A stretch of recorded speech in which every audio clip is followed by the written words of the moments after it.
Okay. So in today's lecture, I'm going to just brush up my lecture 3 from PRML.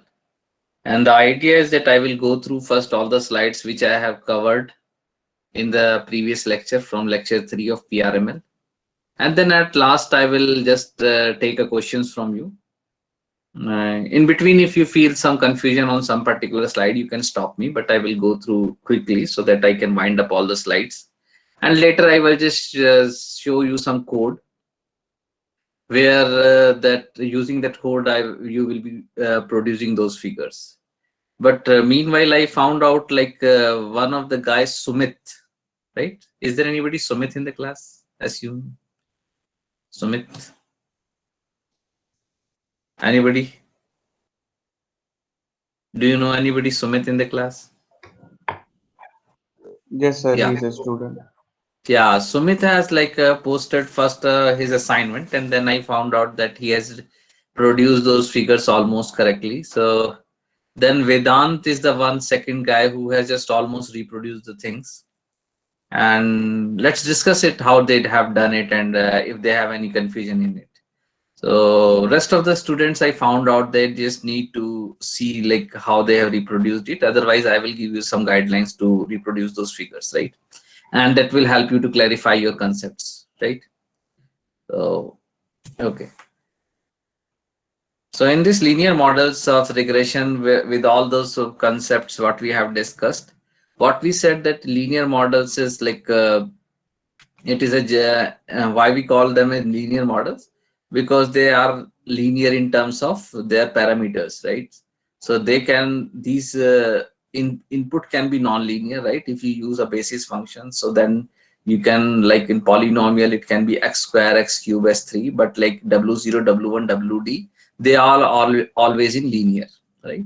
So then we said that we can always apply basis functions to bring the non-linearity, and we have found come up this equation.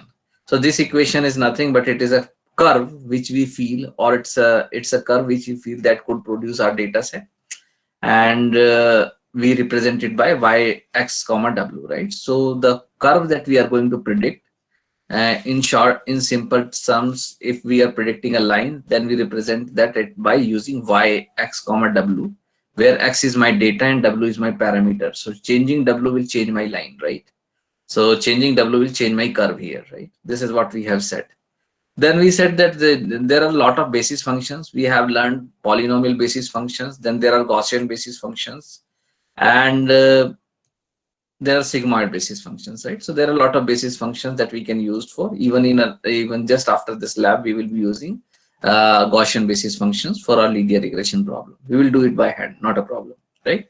So there are so many Gaussian basis. There are so many basis functions which we can use to project our data into higher dimensional space, into m dimensional space, right? Then we said that the only concept that we have in our head is that we want to maximize the likelihood probability, right? So this is what in general I mean to say. For an example, there is a data given to me. This is a data point 1. This is a data point 2, right? So the idea is there could be infinite lines possible. So for every line, you find out what is the probability of generating the data. For example, this is line 1. So how far it is from the line, how far it is from the line, it will give you some probability, let's say P1, right?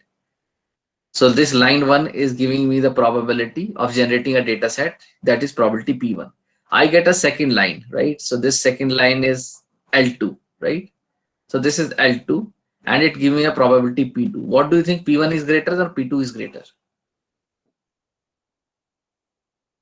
Anybody answer? What do you think? Which probability is bigger? P1 is bigger or P2 is bigger?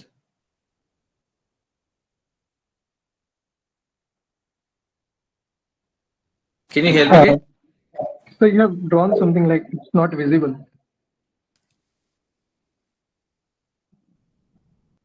Is it not visible? Sir, on the screen we can just see the original slide. We cannot see anything drawn if you have drawn We anything. cannot see what you have written. Oh my God. Really? I just, I share it again, like, share it again.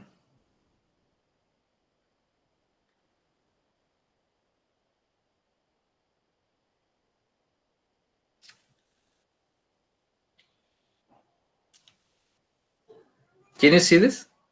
Yes, sir. Now we can see. Yes, sir. Okay, fine.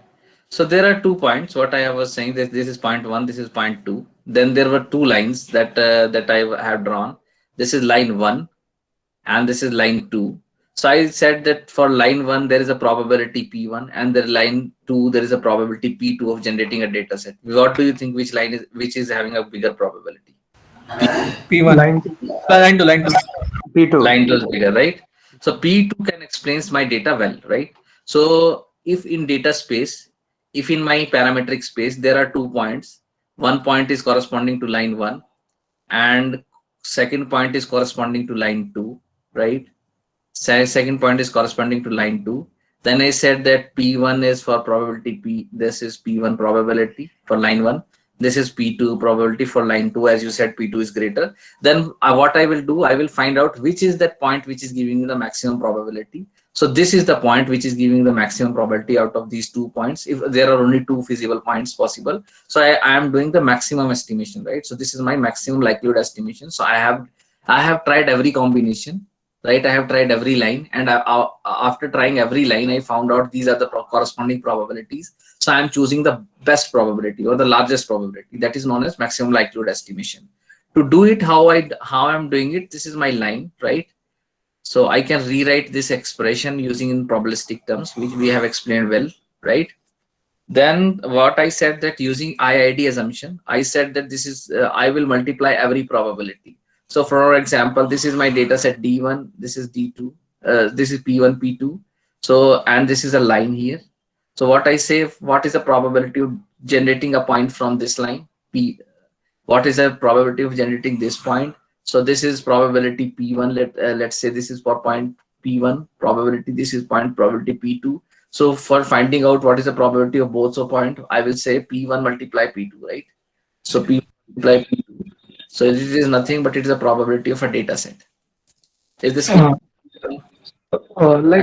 The value of standard deviation which we are using over there, it should be same for the noise term like which we have used to generate the original data set. Like beta, we are using same values are used. Right. Exactly. These are the same values. Just to feel it intuitively. So the idea is when I generated my data set, I use some beta, right? But now I forgot it. I don't know what was my actual beta. When you are just producing a likelihood, then you have to pick some beta again, right? Just for sake of experiments, we have used the same beta so that we can see the things happening. In real world, you can never get to know what is your beta when you are doing estimation, likelihood estimation. So there are other techniques. For now, just to learn the machine learning concepts, we have taken the same beta so that we can reproduce the things. We can learn the things very intuitively, right? This is what the idea is. Okay. Any other question? Okay. So then I said that this is my likelihood estimation.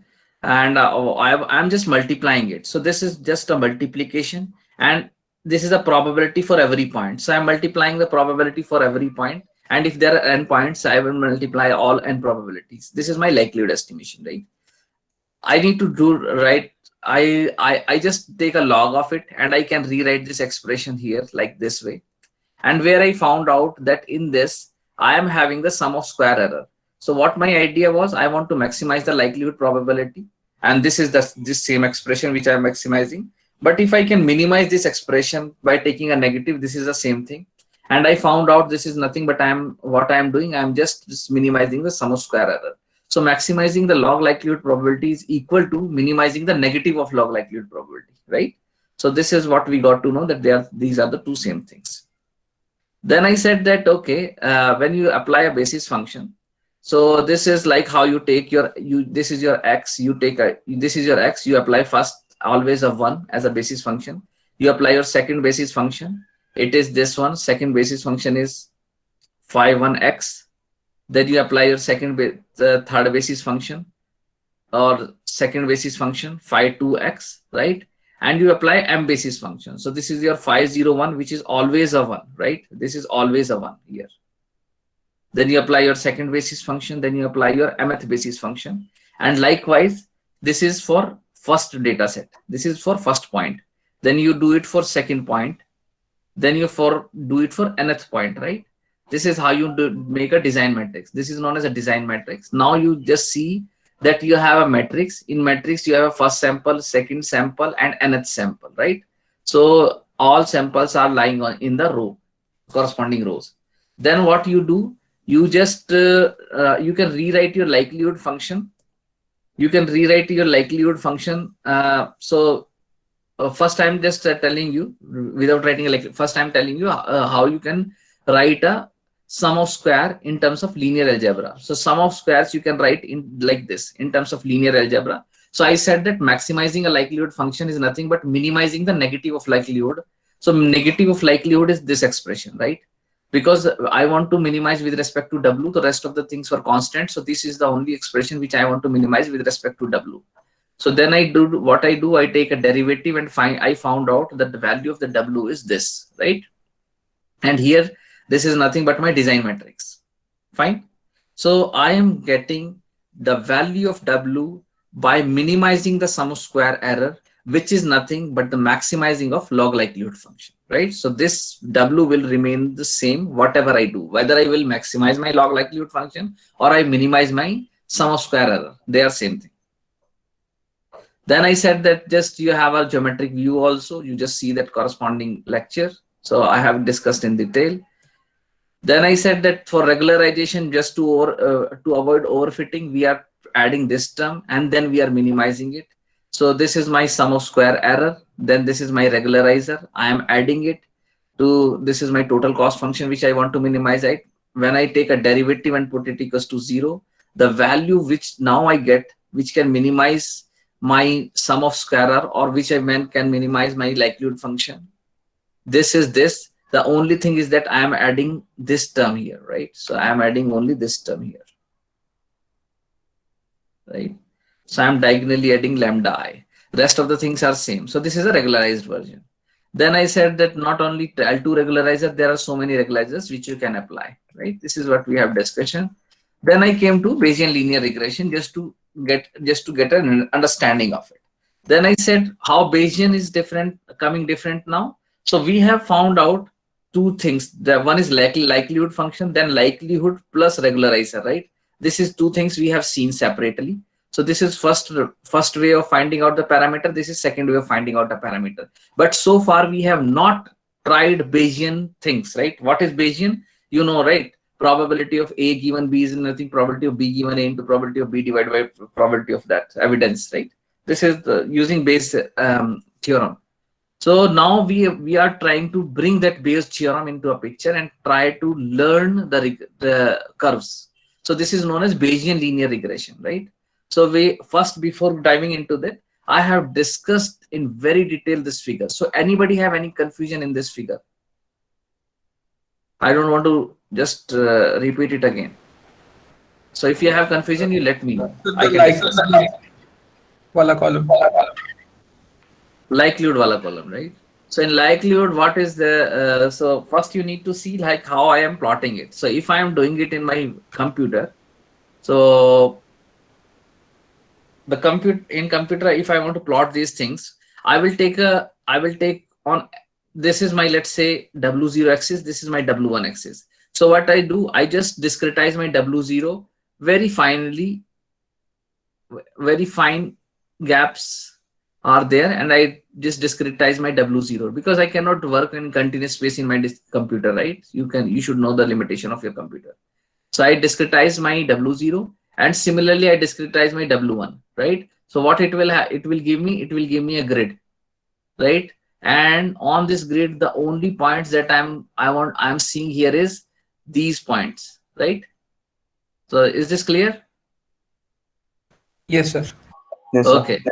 Now, if these are the points which I can evaluate and I am taking for consideration, so it means this is my intercept, and for this point, this is my slope, right? So this is my intercept and this is my slope. For every point, I have different intercept and slope, so I will be trying one by one. So let's say you give me a point. So this is a point you have given to me, right? And you are asking me, what do you think? What is the likelihood function for this. So likelihood function means you are calculating the probability of a data which is nothing but a single point given your parameter, right? And how many parameters should I try here, Ritvik? Both of them, W0 and W1.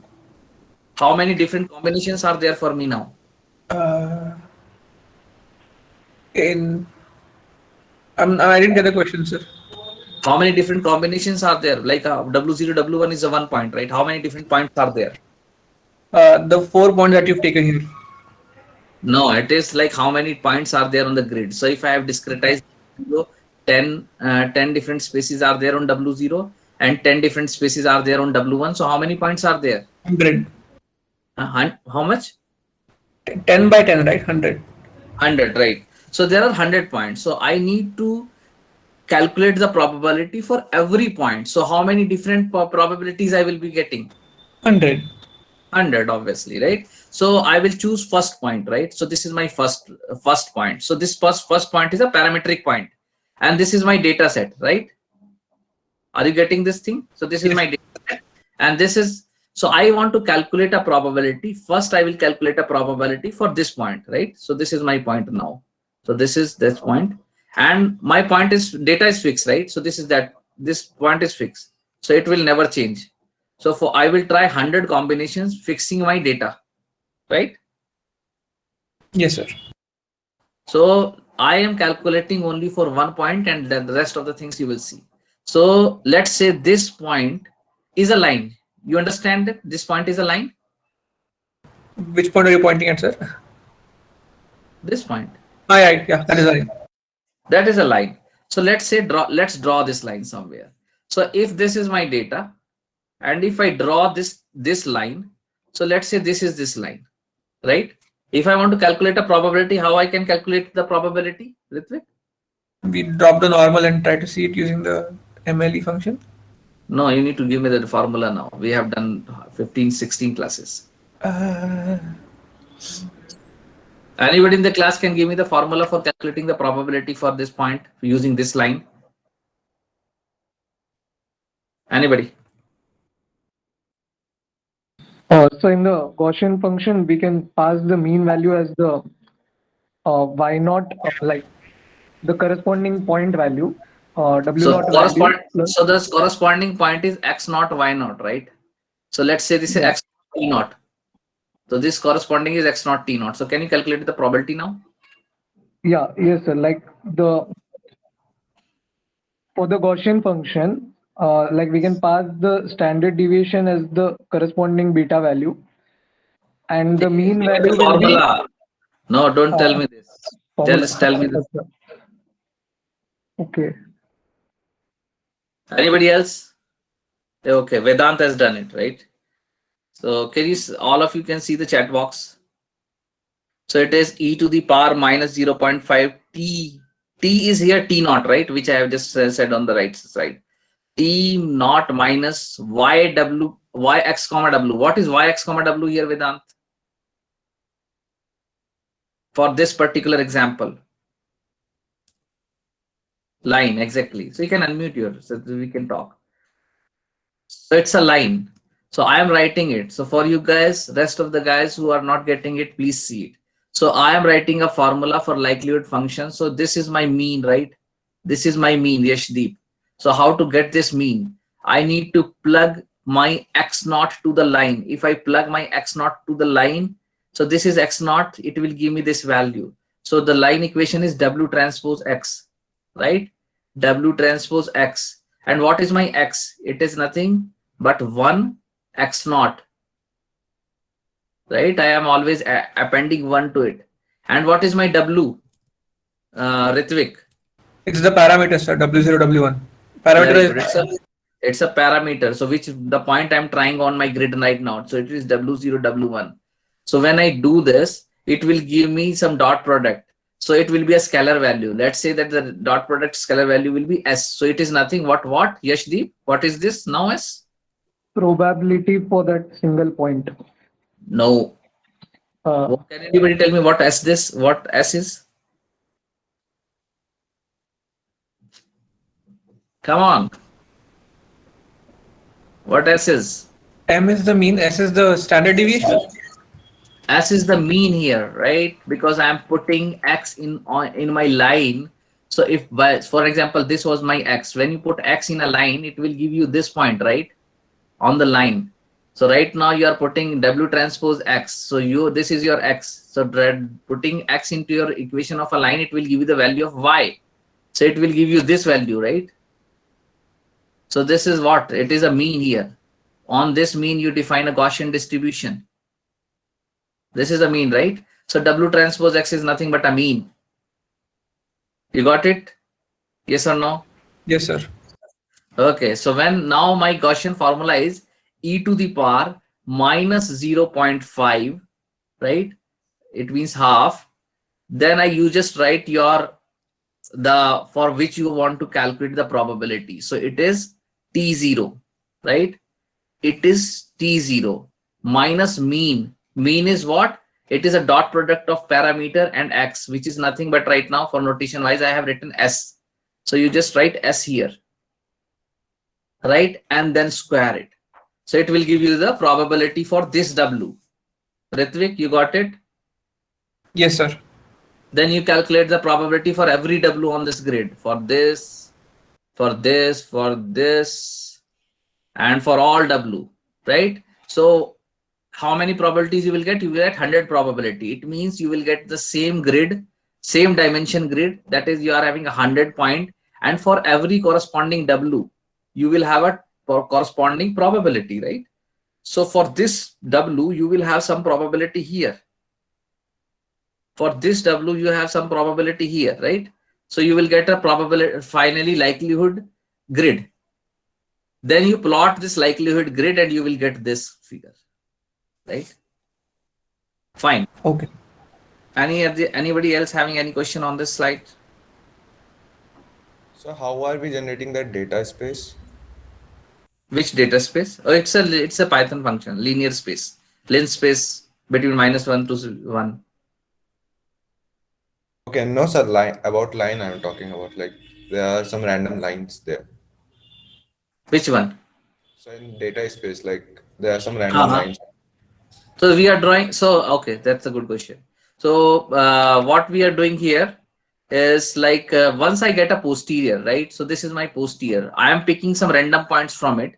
So this could be this point, or this could be this point. Random is random, right? I can go. The probability is maximal. I can choose from this region, but it has some probability of picking this point also. And every point is a line. When you plot all these lines, these are the seams. So all these data space lines you are picking it from the posterior randomly and then drawing it. So once you pick a line from this distribution, all lines will coincide.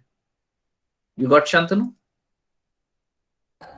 Okay, sir. So it's like but this so how we'll plot, sir? But as this will contain some 100 lines.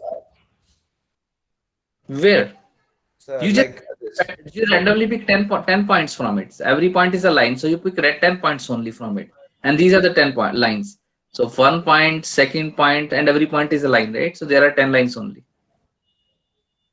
Okay, sir. So how are we minimizing it? Like just as if it is minimized, so how are we guessing like this will be the center of that particular posterior distribution? Right. That's I have told you. That's what. So okay, you keep this question in your head. I am bringing all these slides again.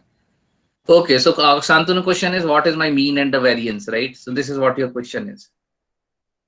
Here on this Yes, slide, sir. how do I know what is my mean and what is my variance, how scattered it is, right? And then you have to pick up some random points.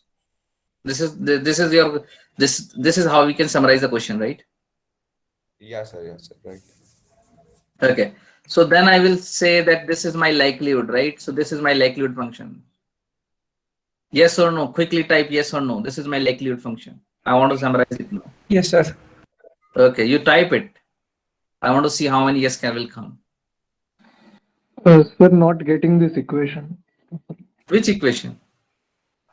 The alpha and beta introduced over here. What are the values of those alpha and beta? Where is alpha? It's proportional. Yeah. Have you read in mathematics like A is proportional to B? Is okay. So it is nothing but if it is related with some constant k, right? So you just, so constant is missing here. That's why proportionality is restricted. Okay. It is not alpha. So it is alpha. Okay. If this is confusing you itself, it is called proportional to this. So this equation is proportional to this. And beta, you know, beta and ourselves, right? It is, we have decided ourselves. Okay. So this is our third equation, right? Likelihood, the values which we are substituting in the Gaussian, and this is Right. the same equation, right? Like It's the same equation, professors. It's the same equation. I have told you so many times, but you're just questioning the thing. So this is a sum of square error, right? This is sum of square error. So when you just write it in the same thing, and it is thing that you take exponent of it, the problem. So what I said, it is a negative for likelihood. So if you take it negative, what will give? It's a likelihood function. You understand it? I don't know, because too much, you have to apply your head. I can't think your you work, you work in gym, right? You have to work on it. So this is their function. If you take a negative again, it will convert into a log. It will again convert into a log function, like, and take exponent of it. It means the log. So this is what I mean.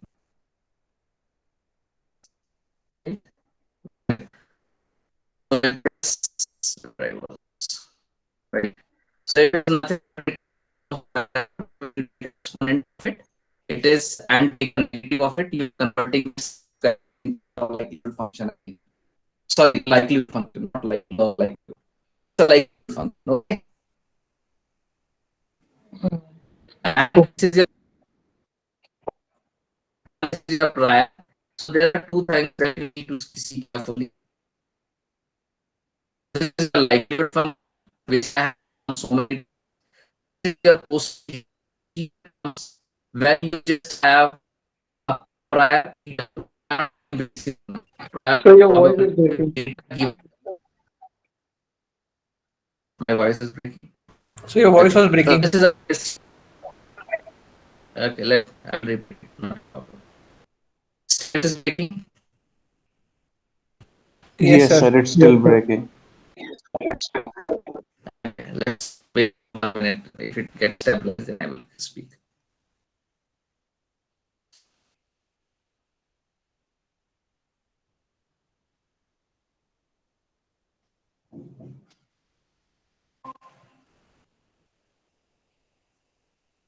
So can we check now? Can you hear me clearly, or still it's Yes, happening? sir.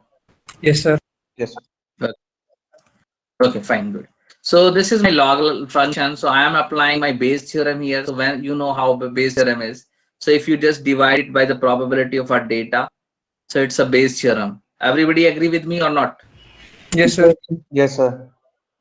So if I am just removing this constant, it is a proportional here, right? So I am just removing this constant, and I saying that every time if constant is there, so I can compare it.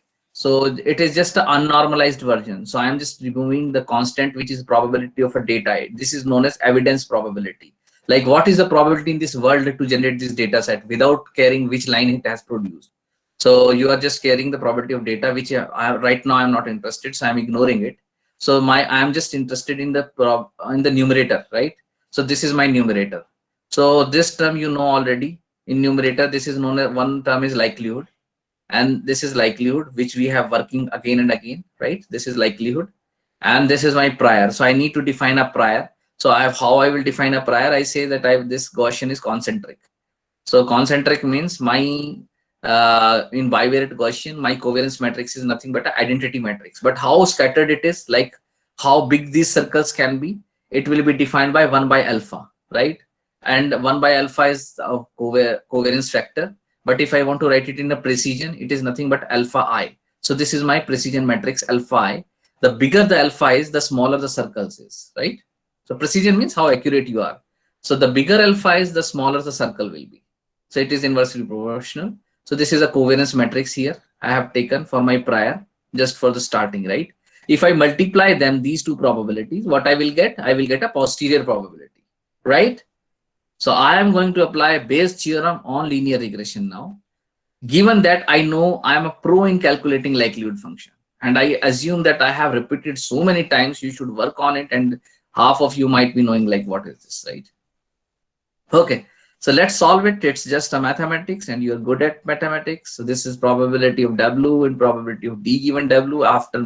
After summarizing and doing some, after juggling all this linear algebra, we have written this expression in this specific form. The reason to write this expression in this specific form is this. When I have some expression, so this is my Gaussian probability, right? I can rewrite my Gaussian distribution this way. Yes or no? Can you realize this is a Gaussian distribution? Yes or no, quickly? Yes, sir. Okay, so this is a Gaussian distribution. Very good.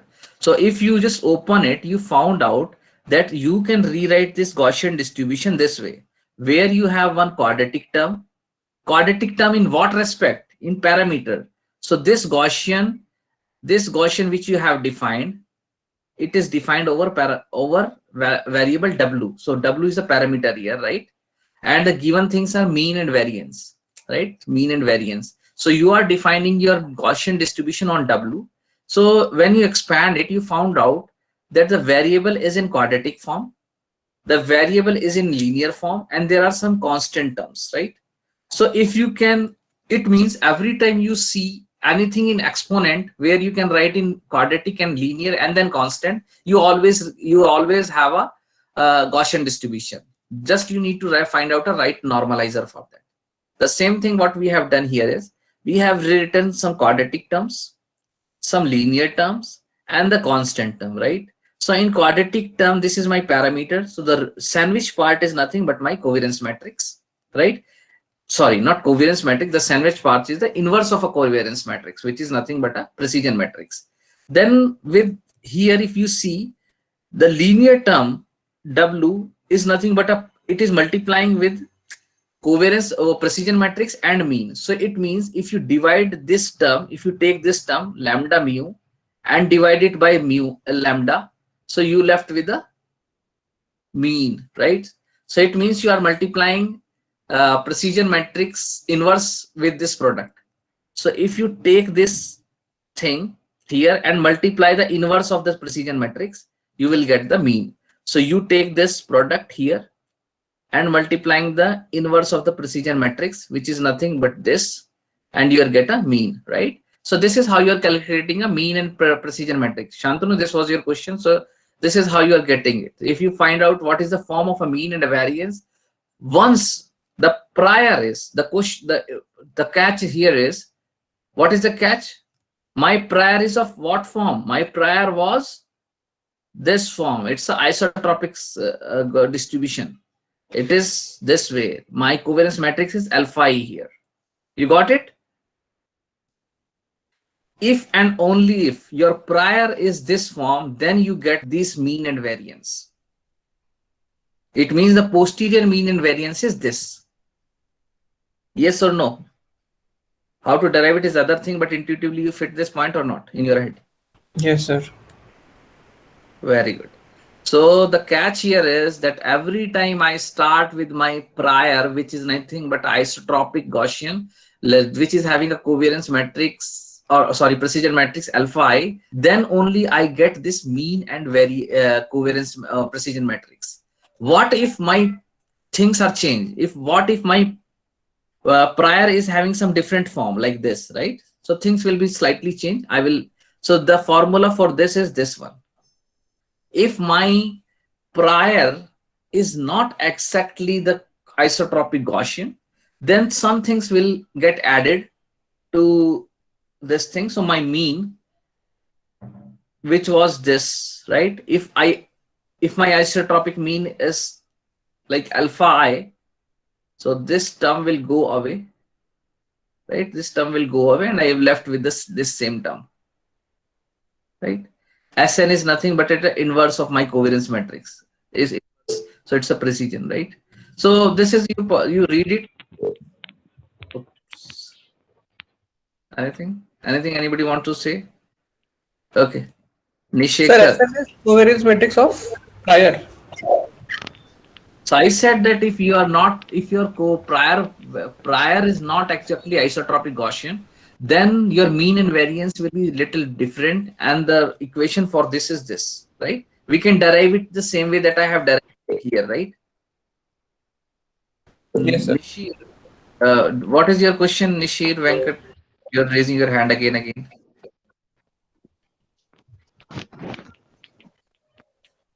Nishir, do you have any question? You are raising your hand. Come quickly. I don't have that much time. Okay. So this is then I said that, okay, so this is a catch here. In my lecture, I have just covered when my prior is isotropic Gaussian. If my prior is different, then these are the equations. You will see it, right? We'll see it. So you just go through the book and you derive it in the same way that we have derived it, and you will get these things, right? So it's not a big magic here. It's just a variant. Fine. So I am just, it means like if you see it intuitively, so this is your precision matrix of posterior, right? It's an inverse of a covariance matrix. So this is a posterior covariance matrix. So inverse is a precision matrix, like you have a lambda. So it is saying that you add your precision matrix from prior to this term of your data. So this is always fixed, right?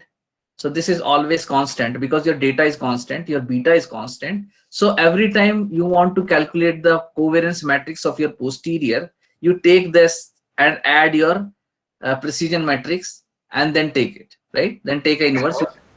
Sir, how are we Yeah. getting the S naught inverse value? It's a prior. Okay, but you said we do not know the prior, right? No, I didn't say that if we don't know prior. Come on, just stick to my words very carefully. Okay, sir. There's a very big meaning here. I didn't say that you don't know the prior. I said that when your prior is isotropic Gaussian alpha I, right? Then you get this analysis here. Yes. Start with, right? But if you don't start with alpha I, right, then it means you have a different covariance matrix. Don't you have them? You have a different covariance matrix, and when you have a different covariance matrix, it means you take the inverse, you will have a different precision matrix. You add that precision matrix here to calculate it. You just spend your time. It is very easy. Fine. Okay, then predictive distribution. So I said you just see the slides there. My previous lecture I have explained it. Okay, so the is how to draw it. Okay, how to draw it. So can you guys take a screenshot for this slide so that I will be discussing when I show your code? You can always refer to this. Take a screenshot and paste it somewhere in Paint so that we can always refer it, right? Have you taken the screenshot? So there's no slide being presented?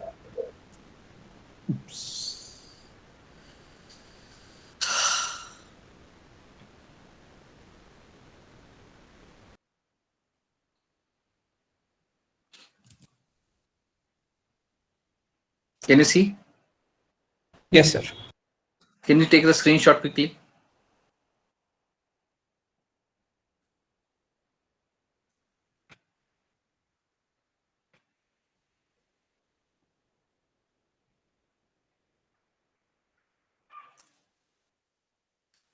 Okay. Can you see this? Yes. Yes, sir. Okay, fine. Very good. So I just want to run over it within next 5 minutes because this is your assignment, not my assignment, but I found out a lot of guys are going hanging it out. So meanwhile, you can take whatever magics you can. So this is what we are doing here. I want to start from here. So this my beta is fixed, right? My number of points are fixed, 25 in my data set. I want to construct my data set. So how many points I want to fetch? 25 with what precision? 25, right? Both are 25, 25. In my data set, I want to fetch 25 points with the precision beta equals to 25. So what I do, I just take 25 random points between -1 to +1. So it will give me X. I feed all those x into the equation. I will feed all those x, right, and find out the corresponding value of y from the equation. So this is my y, right? Equation of a line. I feed all my x to this equation. I will get my y. So these are my y. I am adding some random noise to it, right? And the random noise is added in proportion to this covariance factor 1 by beta, right? Because I said beta was the inverse of it. Then what I am doing, I am just, as I said, for every x, my basis function, I need to take care of that bias. So first column will be 1, 1, 1, and the second column will be the x itself, right? So I need to add, so there are 25 points. The total size of the matrix will be 25 by 2, right? First columns are all 1, and second column is these different 25 x's. Yes or no? Yes, sir. Fine. Can you note some more heads for me so that I can feel more confident? That Sir, L what- basis of a simply defined function. Yeah, I will show it. I will show it. First, you try to understand the intuition, right? So then if you see this linear basis function, what I am doing here is I'm just adding only ones, right? So I'm just adding only ones column to it, right? So it is a horizontal stacking. I'm adding 2 ones for it. And this is how I'm returning my x. So it is nothing but I'm giving all my x to this horizontally, sorry, vertically, and then I'm adding one more column vertically, which is of consisting nothing but ones. So it is 25 by 2 matrix. The dimension is 25 by 2, where first column is all ones and second column is nothing but linearly spaced x. Shantanu, are you there? Can you understand this? Yes, sir. Okay, fine. Okay. So that data set is clear to you guys, right? Yes or no? Quickly write. Yes, sir. Okay, very good.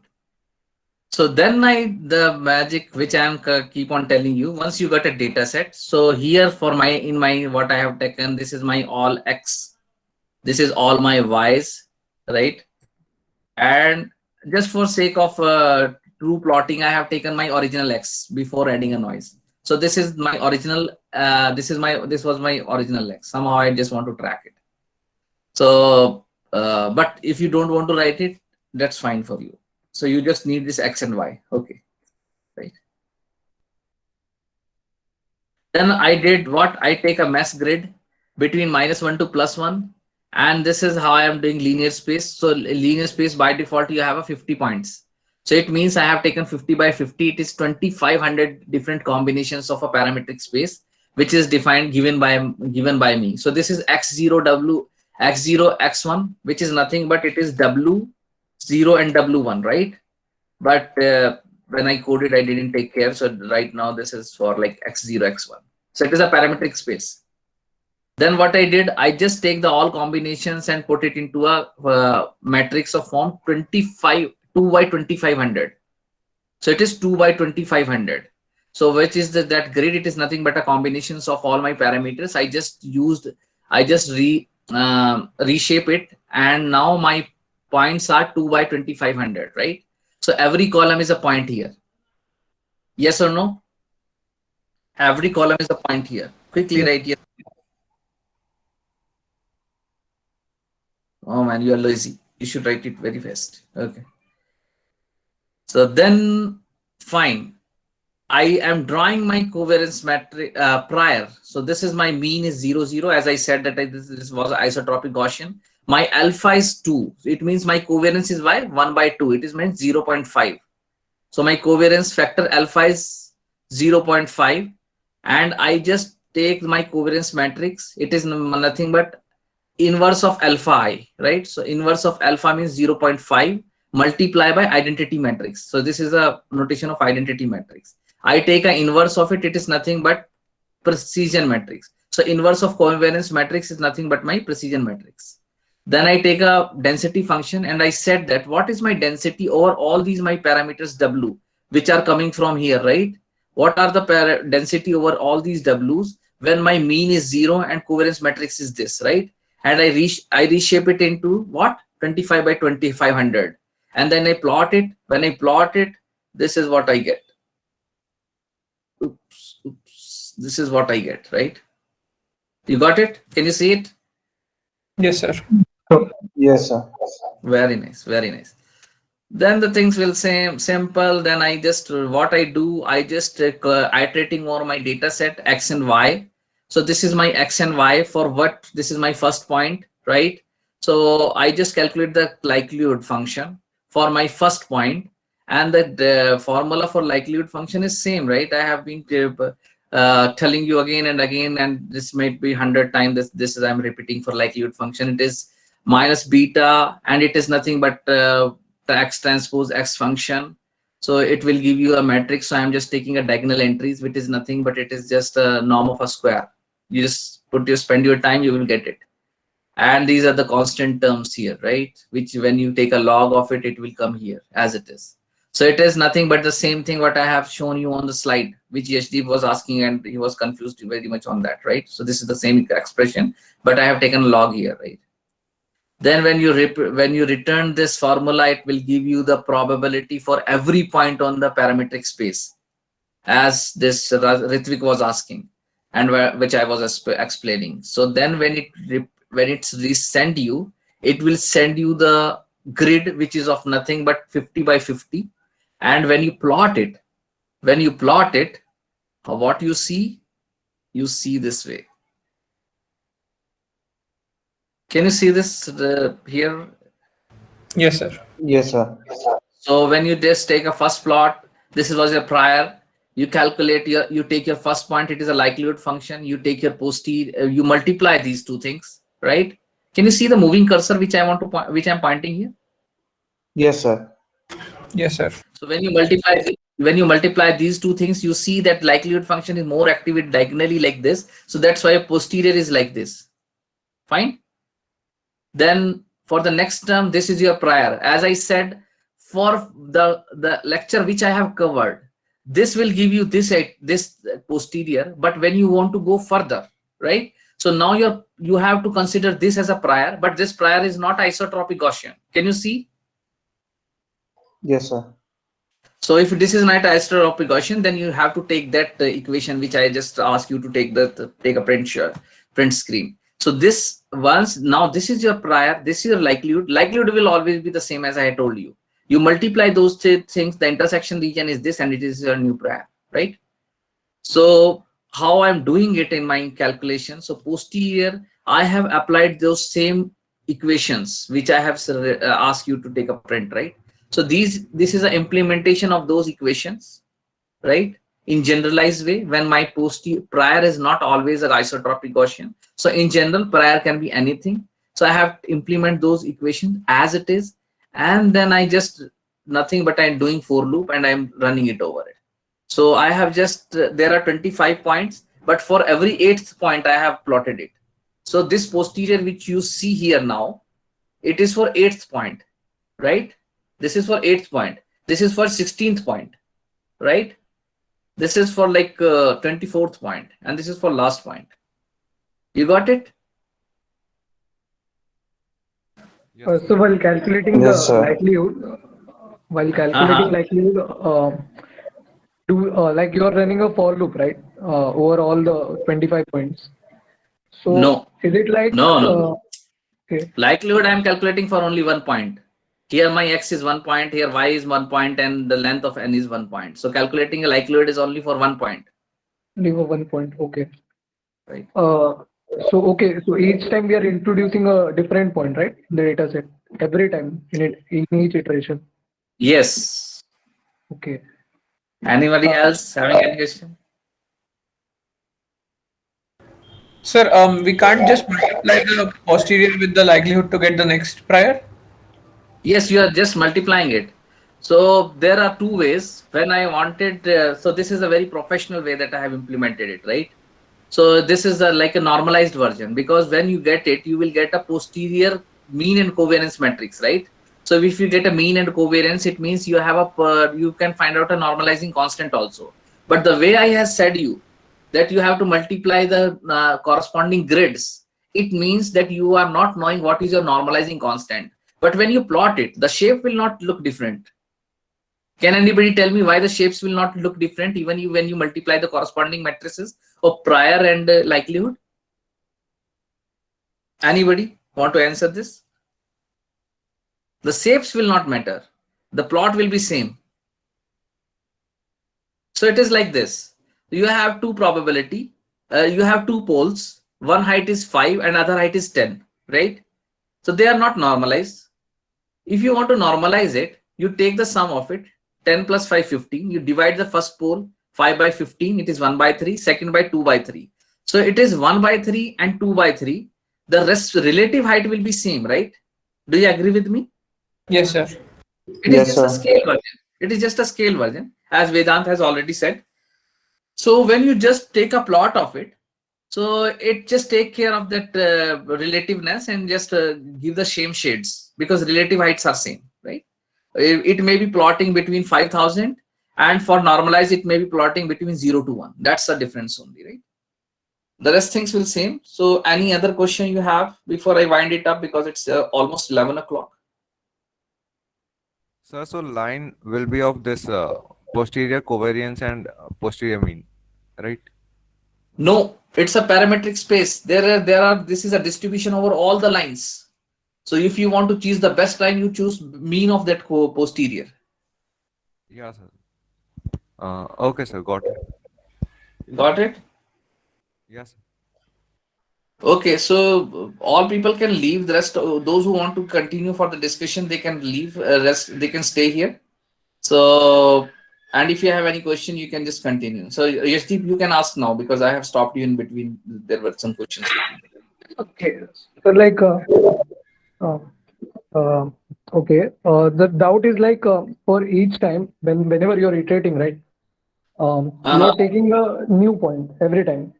Right. So, and you're calculating the probability of that new point, like likelihood of that new point in terms of these all lines.